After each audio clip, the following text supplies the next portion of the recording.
A while ago, I added a new product to my e-commerce assortment, but things are not really going well. So I'm setting up a Shopify store for it, and I will try to sell it out of Amazon.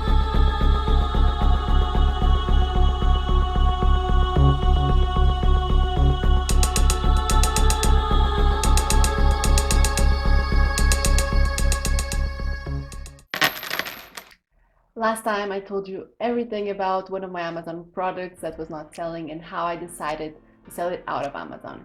I guided you through the whole process, from changing the packaging to setting up the Shopify store, my thoughts about fulfilling and advertising. Well, let's just say that I was really not expecting what happened. If you just arrived, then I would advise you to watch part 1 for some context. But if you're here to find out what happened after part 1, then just keep on watching. So we are ready to go live, which means that it's time to activate the ads and get people to start coming into the website. And we've never run ads for this business, but everybody says that it's like great, Facebook ads for this type of stuff. So yeah, I'm so curious to give it a try and see what happens. I have set some retargeting ads first and also some top of the funnel ads combining different combinations of demographics, behavioral data, and interest data. Retargeting ads, or bottom of the funnel ads, are ads that are targeting people that already took a specific action. In our case, people that visited our website but didn't purchase. Because these people are already familiar with the product that we are advertising, click-through rates tend to be higher and cost per clicks therefore lower. Retargeting, we are using as creatives pictures of the product, so the pictures that people saw when they visited the product page, because then it's already familiar, and of course this is a product, so what else? And the content is, we are advertising a discount code so that hopefully people get excited and see the opportunity and go back to the website and just feel that much motivation to convert. Top of the funnel ads, on the other hand, are ads meant to bring new people into your store. Very common targeting methods are based on a specific profile of the person, so grouping demographic with interest and behavioral data. And for our top of the funnel ads, I created a lot of different ad sets with different combinations of different variables. Some of the variables are obviously new parents, people who are interested in baby carriers, parenting topics, and more holistic stuff, since this is considered kind of like a natural, very wholesome way to carry your baby. So I thought like the profile of a person that wants this type of baby carrying thing is maybe a little bit more like into organic and wholesome things. Things started out great. Our CTRs were really high, meaning that our viral video was being very effective into bringing people into our website. I knew that we needed to let the pixel learn for a while before taking any conclusions. But right on the second day, we got our first sale. We just sold our first one! Benny! Yes! We just sold it. Learn, algorithm, learn! The algorithm learns.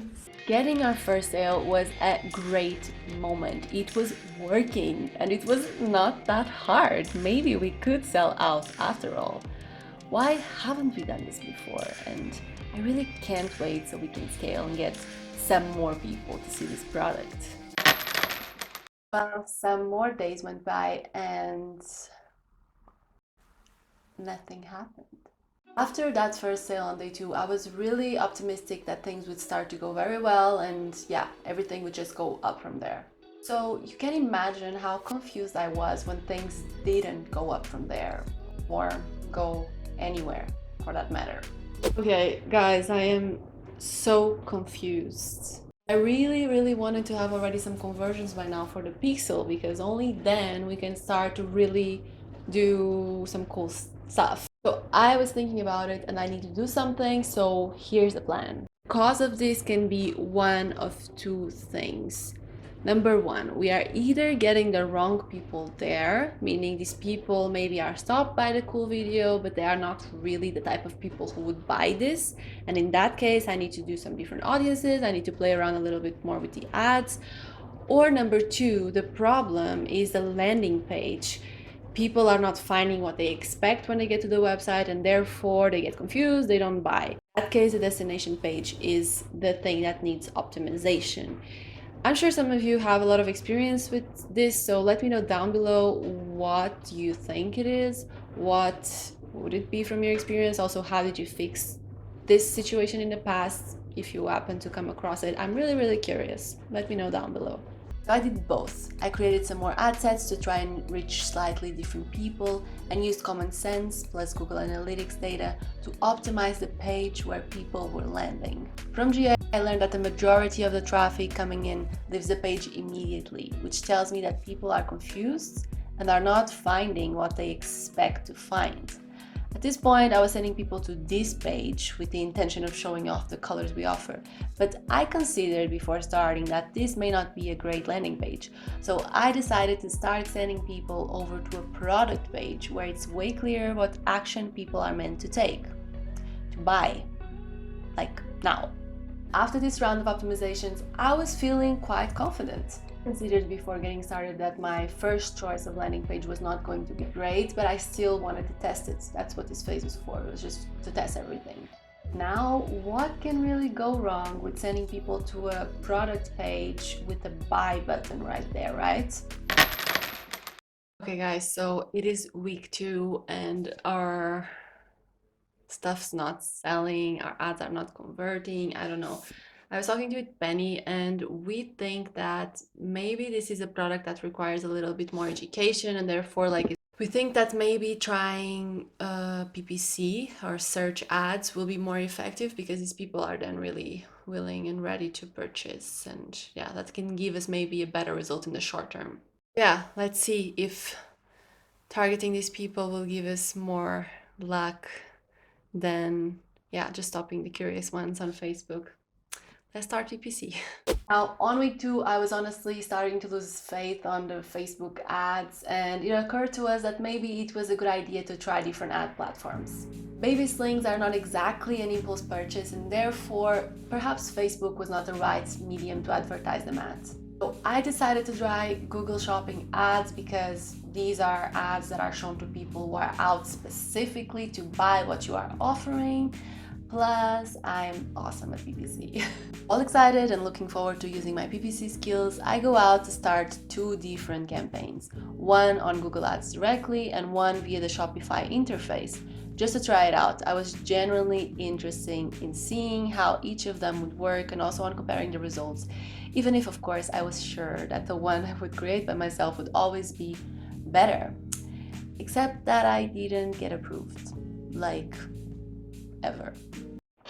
So it says I meant to wait 3 to 5 working days for approval, but it's been like 7, and they asked me to be patient. Are you kidding? There's one thing I am, is not particularly patient. I don't understand why they don't want my money, but fine, I will take it somewhere else. And that's how week 2 passed, trying to start more ads, doing more tweaks to my website, refreshing my Shopify orders page in hopes of miracles, and overall just very confused at the whole thing. Now, week 3 was great. No, I did not get my Google Shopping ads to start working just yet, and Facebook ads are not really bringing miraculously willing to buy customers. But instead, I grew a stronger and deeper appreciation for Amazon, a platform in which I made my first euro as an e-commerce seller on my first day as a seller. A platform that actually delivers a constant stream of miraculously willing to buy customers at each day of the week. I was taking it for granted, and selling on Amazon is not easy, but it is not this hard. Especially if you have the right product, which isn't, but anyway. At this point, I'm in love with Amazon again. As I told you, I inherited this product and these listings from my friend. I did not choose it, I did not create it, I did not optimize it. And to be fair, I was quite lazy with it and didn't really try that hard to make it work. So at this point, I realized that Amazon may be my best shot and also my cheapest shot at selling out of this product. I have to admit that I was a little bit lazy with this listing, but I did try to improve the listing, okay? It's just that it's so hard for Amazon to accept any of the suggestions I do to the listing because it is so old, and I think he used to sell quite a lot back then when he launched it, before there was all of these clones in the market and everything. So that's just how it works, because the listing has the reputation. It's very hard for me to get some changes in. So I created a new and improved listing. Not my best work, but way better than the one that was live. I got it translated into French, Italian, Dutch, Polish, Swedish, and Spanish. Yes, we have that many marketplaces in Amazon EU.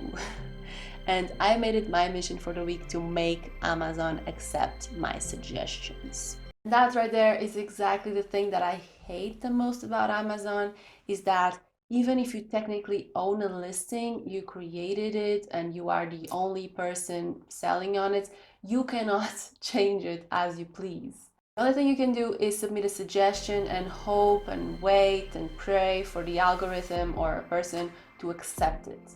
Now, because this listing is quite old, it is from 2017, and my friends apparently sold quite some units back in the day with this listing, the algorithm seems to privilege this current content, even if it is quite spammy for today's standards. And does an awful job at converting, clearly.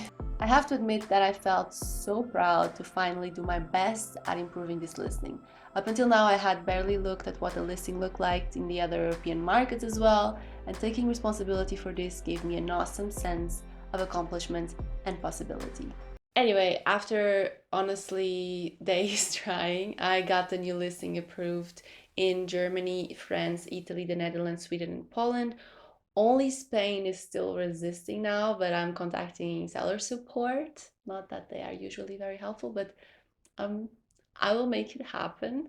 And I started PPC in 3 of the countries, and yeah, I really have high hopes, and I feel good, positive energy about this now. But most importantly, I'm really excited about selling on Amazon again, and I think that's the most important thing, and I think I really needed this experience overall.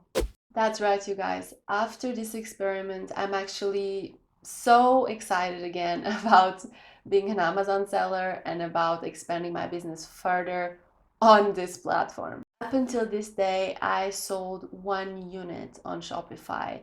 My Facebook ads do an amazing job at bringing people into the website, but they are just not buying. My products are still under review on Google.